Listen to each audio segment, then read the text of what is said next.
টাটা নিমখে নিজৰ বিৰোধীসকলক কেনেকৈ নোহোৱা কৰিছিল আজি এই ভিডিঅ'টোত জানো আহক।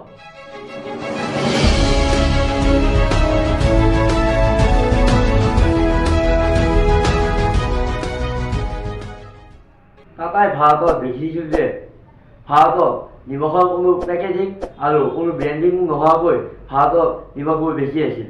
আৰু আগতে মানুহবোৰে নিমখবোৰ খালি ফ্লেভাৰ এণ্ডিং এভিৰিং হিচাপে ভাবিছিল আৰু যিকৈ কম দামী নিমখ পোৱা যায় সেই কোম্পানী নিমখ বেছিকৈ চলিছিল। 1983ত টাটাই নিজৰ নিমখ লঞ্চ কৰে। টাটাই নিজৰ ব্ৰেণ্ড ভেলিউ বঢ়াবৰ কাৰণে কোনো ধৰণৰ কম দামী নিমখ বুলি কোৱা নাছিল আৰু ফ্লেভাৰ থকা বুলি কোৱা নাছিল। টাটা নিমখে নিজে সিজাই মানুহৰ হেল্থৰ লগত জড়িত কৰি দিছিল আৰু ভাৰতৰ প্ৰথমটো কোম্পানী যে নিমখ পেকেজিং কৰি বেচিছিল আৰু হাইজেনিক কৰি, কাৰণ মানুহৰ হেল্থৰ কাৰণে এইটো ব্যৱস্থা লৈছিল আৰু প্ৰথম এই টাটা নিমখে নিজৰ নিমখত আয়োডিনো দিছিল আৰু টাটা নিমখে নিজৰ দেশৰ লগত এডভাৰটাইজবিলাক জড়িত কৰি দিছিল।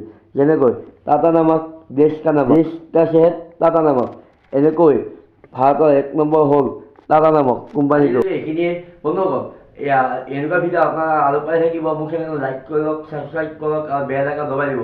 আৰু বন্ধুসকল সোনকালে এই চেনেলটো 11টা ছাবস্ক্ৰাইবাৰ কৰি দিয়ক আৰু যিমান পাৰে সিমান শ্বেয়াৰ কৰিব। তাৰ ধন্যবাদ আৰু